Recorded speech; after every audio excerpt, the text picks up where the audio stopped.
Eu vou começar a apresentação sobre a trigonometria e a mensuração na Grécia.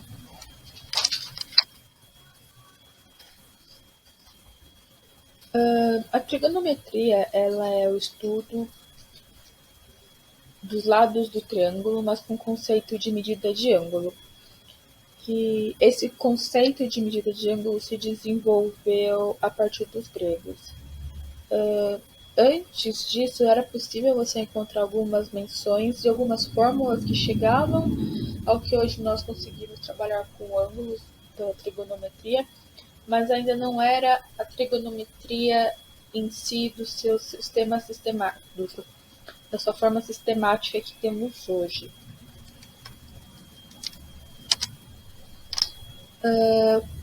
Para situar todo mundo, aqui fica a Grécia, e aqui para baixo nós temos Alexandria. E como é possível ver, a Grécia ela tem influência de muitos outros lugares que na história da matemática são extremamente importantes.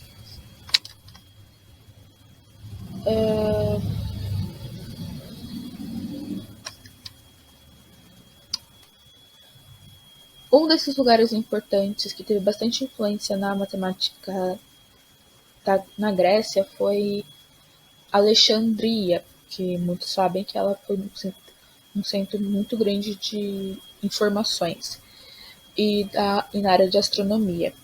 Então, muita necessidade da trigonometria ela surgiu por causa da astronomia em si. Tanto é que no livro do Euclides, Elementos, você consegue, na área de geometria, você consegue ver alguns conceitos de triângulos que a gente, como eu comentei, a gente vê em trigonometria, só que a gente começa já a colocar ângulo, seno, cosseno, tangente.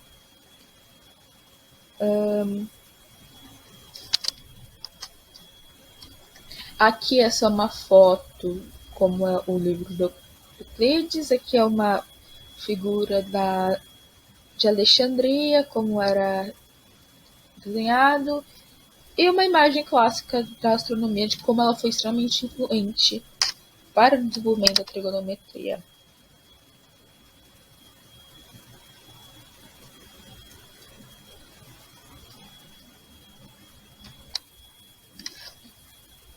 Por mais que os gregos tenham sido os primeiros a desenvolverem a trigonometria no sentido do seu significado atual, os registros mais antigos mostram que, em torno do tempo, Hipócrates e também acreditavam que Eudo tinha aplicado o mesmo conceito de trigonometria quando começou a se desenvolver, porque eles queriam descobrir a distância do Sol em relação à Terra, e a Lua em relação à Terra e a Lua em relação ao Sol.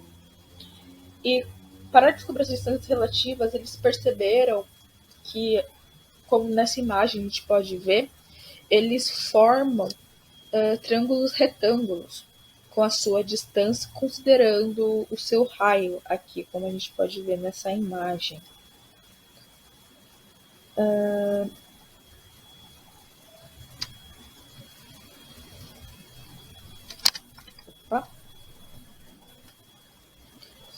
Contudo, nessa próxima imagem a gente consegue ver mais claramente, mais ou menos, o desenho de como seria esse triângulo ou retângulo. Mesmo eles aplicando esses conceitos, eles não conseguiam chegar num raio, numa conta mais sofisticada e num valor mais aproximado do que a gente já desenvolveu hoje. E foi a partir do astrônomo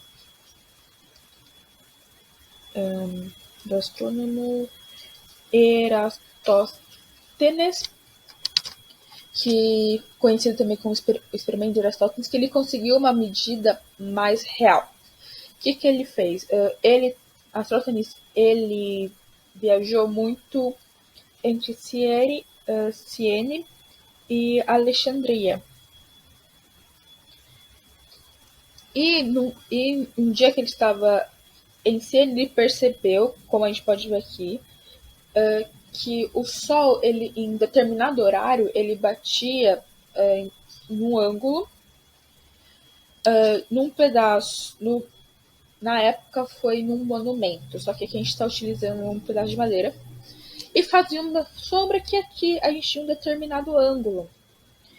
Ele percebeu que em Alexandria, no mesmo horário, tinha um outro ângulo. Então, a partir dessas duas informações, ele percebeu que o Sol, que a sombra do Sol, ele formava uma distância angular entre, como ele também sabia a distância de Siene até, até Alexandria, que era em torno de 5.000 estádios, que era a unidade de medida que ele usou, que com o ângulo à distância, ele formando um triângulo, como a gente pode ver nessa segunda imagem, sabendo a distância de um para o outro, ele conseguiu chegar à confirmação que a circunferência da Terra seria aproximadamente de 250. A circunferência, né, o perímetro, seria em torno de 250 mil estádios. E para quem não sabe quanto é um estádio, é mais ou menos um estádio é aproximadamente 1/10 de milha. Então isso dá pra gente mais ou menos 37 mil quilômetros, o perímetro.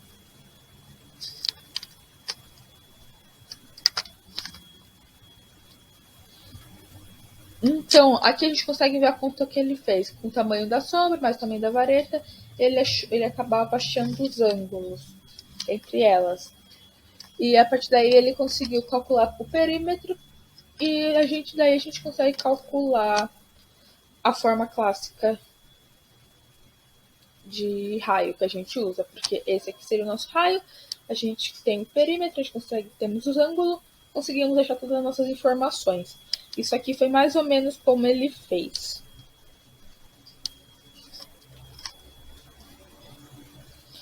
E com o passar do tempo, após esse astrônomo, outros surgiram, mas um que se destacou muito em trigonometria também foi o Menelau de Alexandria, porque ele desenvolveu o teorema trigonométrico que não era baseado em nada que Euclides já tinha escrito sobre triângulos planos, como a gente pode ver nessa imagem. E que ele dizia que uma reta que corta o lado de um triângulo de modo que o produto dos três segmentos não adjacentes é igual ao produto dos outros três, como é o caso que a gente está vendo aqui, esse teorema ele é facilmente provado a partir da trigonometria elementar ou de aplicação de trigonometria simples de ângulo e relações. Esse teorema ele foi encontrado em um dos seus 6 livros que tratam simplesmente de cordas e círculos, né, que é basicamente o que muito influenciou que é basicamente a trigonometria, né, que a gente trabalha em ângulos e essas coisas. E o teorema de Basel e o teorema de Menelaus foi usado em citações matemáticas e citações de astrônomos em diversos artigos, tanto em grego quanto no Oriente Médio com os árabes. Vamos falar um pouco sobre Ptolomeu, tá? A gente não sabe ao certo a sua data de nascimento, mas a gente estima a era que ele nasceu porque a gente tem registros de observações feitas em Alexandria por volta de 127 a 151 d.C. E é por esse motivo que a gente refere-se a ele como Ptolomeu de Alexandria. E a sua obra mais importante é a Sintaxe Matemática. A sua obra ela resistiu ao tempo, né? De modo que as suas tábuas trigonométricas e o método que ele usou para conseguir achar essas tábuas pôde ter sido estudado aí durante séculos. E uma das proposições da sua obra, que hoje a gente conhece como Teorema de Ptolomeu, é a seguinte: Se ABCD é um quadrilátero convexo inscrito em um círculo, então AB vezes CD mais BC vezes DA é igual a C vezes BD, né? O que ele quer dizer é que a soma dos produtos de lados opostos em um quadrilátero inscrito em um círculo é igual ao produto das diagonais. Então a gente vai apresentar aqui uma ideia simples da demonstração que ele usou. Então a gente toma um círculo qualquer e um quadrilátero inscrito nele. A gente traça essas diagonais. E o truque dele foi traçar BE de modo que o ângulo ABE seja igual ao ângulo DBC. E ele usou semelhança de triângulos com os triângulos ABE e BCD. E com isso aqui o resultado saiu. Um caso especial desse teorema é quando o AD é o diâmetro do círculo. Então, nesse caso, o AD deveria ser 2 vezes o raio. E se a gente tomar um arco de BD como 2α e o arco de CD como 2β, fazendo as contas, o teorema de Ptolomeu nos indica que o seno de α menos beta deveria ser igual ao seno de α, cosseno de beta, menos cosseno de α, seno de beta. Então, Ptolomeu conhecia a fórmula de seno da diferença e, por consequência, ele conhecia seno da soma e cosseno da diferença e cosseno da soma. E é por isso que essas fórmulas, hoje em dia, elas são chamadas de fórmulas de Ptolomeu. Outro resultado útil que ele conhecia era a fórmula da metade do arco, que ele obteve aplicando o seguinte método, né? Aqui a gente considera um quadrilátero também, convexo, tal que D seja o ponto médio do arco BC, num círculo de diâmetro AC. Aí ele tomava AE igual a B, ele usava DF para bissectar EC, e ele usava aqui DC ao quadrado igual a C vezes FC. Isso aqui é um resultado da geometria elementar. E ele supunha que o arco de BC era igual a 2α para um alfa qualquer. Então a gente vai fazer um rascunho aqui também de como ele fazia essa prova. Então, dado um círculo qualquer e um quadrilátero com AC igual 2 vezes o raio, o D é o ponto médio do arco BC, tá? Então é o ponto que encosta aqui no... A gente leva esse ponto até a circunferência. Então a gente tomava AE de tal modo que a distância para AE seja igual à distância para AB. E o DF bissectava EC, né? Então ele dividia em 2 a distância EC. Então assim, fica fácil ver que a distância de F para C deveria ser o quê? A metade de 2 vezes o raio menos a distância de A para E. Só que a distância de A para E é igual a B, né? Então FC fica como metade de 2R menos AB. E usando que DC ao quadrado é igual a AC vezes FC, né? O AC a gente sabe que é 2 vezes o raio. E o FC é metade de 2 vezes o raio menos AB. Então, o Ptolomeu chegou à conclusão que DC ao quadrado deveria ser o raio vezes 2 vezes o raio menos AB. Aí ele supunha que o arco de BC deveria ser igual a 2α. Com isso, ele tirava que o DC deveria ser 2 vezes o raio vezes o seno de alfa dividido por 2. E isso, traduzido para as fórmulas atuais, é equivalente à fórmula de arco metade, né? Seno de alfa sobre 2 é igual a raiz quadrada da metade de 1 menos o cosseno de alfa. Então, não só o Ptolomeu, né? Vários matemáticos foram influenciados pelo sistema babilônico, pela vantagem que ele tinha na hora de representar frações. Então, já era uma convenção dividir a circunferência em 360 graus, né? Isso aí é muito inspirado, muito provavelmente, da astronomia, com aquela divisão dos signos do zodíaco. E Ptolomeu, então, ele subdividiu seus graus em 60 partes, que ele chamou de Minutae Primae. E cada uma dessas 60 partes, ele dividiu em 60 novas partes, que ele chamou de Minutae Secundae. Daí surgiu as palavras minutos e segundos que a gente usa até hoje. Então, o que Ptolomeu fazia? Ele dividiu o diâmetro em 120 partes, e cada parte em 60 minutos e cada parte em 60 segundos. Então, se a gente fosse traduzir para hoje, a conta que ele fazia seria basicamente, ele calculava seno de x como sendo a corda de 2x dividido por 120, e o cosseno de x sendo a corda de 180 graus menos 2x dividido por 120. Então, agora o Ptolomeu ele conseguia calcular a corda de vários ângulos dentro desse sistema que ele fixou. Então, por exemplo, uma corda com raio 60 continha 60 partes, e a corda de um arco de 60 graus também contava com 60 partes lineares. E a corda de 120 graus seria 60 raiz de 3, que no sistema dele valeria 103 partes, 55 minutos e 33 segundos. E aí, usando a fórmula da metade do arco, ele calculou a corda de 30 e 15, por exemplo. Aí ele passou a usar resultados do livro Elementos, especificamente aqui o livro 13, e ele calculou o arco da corda de 36 graus e 72 graus. Aí, usando Tales e Pitágoras, ele calculou a corda dos ângulos suplementares, né? Então, ele conseguiu achar a corda dos ângulos de 144 graus e 108 graus. Então, usando o arco da metade, usando o seno da diferença, o seno da soma e essas fórmulas, ele conseguiu criar a sua tabela, que ia desde meio grau até 180 graus, aumentando em meio e meio grau. Então, ficou uma tabela bem completa. Mas o Ptolomeu também tem outras contribuições.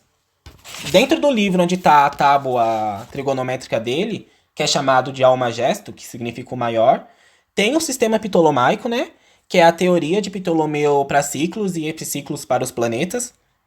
O sistema que Ptolomeu criou para representar o sistema solar foi usado até a época de Copérnico, quando o Copérnico não conseguiu utilizar os mesmos argumentos para explicar a dinâmica dos movimentos circulares não uniforme.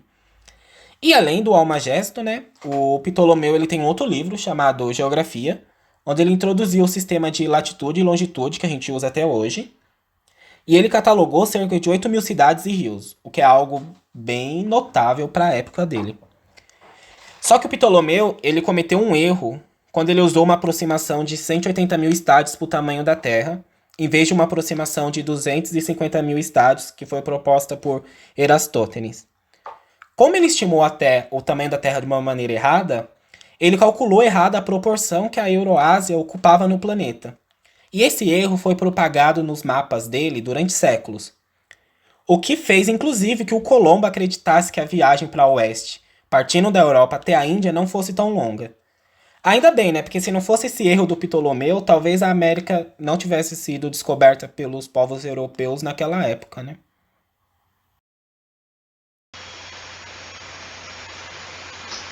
Ptolomeu, em sua obra óptica, trata dos conceitos de física e visão, com foco na lei da refração, tratando dos ângulos de refração entre dois meios, por exemplo, do ar para a água. Em Tetrabíblios, sofre influência dos preconceitos de sua época com as superstições, diferente da obra Almagesto, com modelos matemáticos. Heron de Alexandria é conhecido pela fórmula da área do triângulo. A matemática de Heron tem referências com os conhecimentos babilônicos sobre a logística. Trata da lei da reflexão da luz com o princípio aristotélico. Que a natureza segue o caminho mais fácil. Então ele também inventa a máquina a vapor com base nos princípios das propriedades de fluidos. Falando de trigonometria e mensuração na Grécia Antiga, a gente não pode deixar de falar do experimento que descobriu que provou, na verdade, que a Terra é redonda. Quem fez esse experimento foi Eratóstenes. E Eratóstenes de Cirene, ele foi um matemático, um gramático, um poeta, geógrafo, bibliotecário e astrônomo na Grécia Antiga. E como que ele descobriu que a Terra é redonda? Bom, os gregos antigos eles já tinham isso em mente, porque quando você olhava para o céu, você via a Lua, você via o Sol, planetas, e todos eles seguiam o padrão de ser redondo. Então, por que a Terra não seguiria também? E para provar isso, Eratóstenes ele percebeu que em um poço, dependendo do horário, o Sol fazia com que ele tivesse sombras diferentes. Então ele pensou, se a Terra for plana, em diferentes cidades, essas sombras em poços diferentes devem ser iguais. Se não for, é porque o Sol tá fazendo uma sombra com um ângulo diferente, o que provaria que a Terra é redonda. Então ele fez esse experimento em Alexandria e Siene e ele percebeu que realmente as sombras em horários iguais são diferentes, provando que a Terra é redonda. E além de provar que a Terra é redonda, ele quis saber o diâmetro da Terra. E para isso, eu vou dar um exemplo aqui, mais ou menos do que ele pensou, com 2 estacas. Imagina que em uma cidade a gente coloca uma estaca e faz uma risca até o centro da Terra. Em outra cidade a gente também coloca uma estaca e faz uma outra risca até o centro da Terra.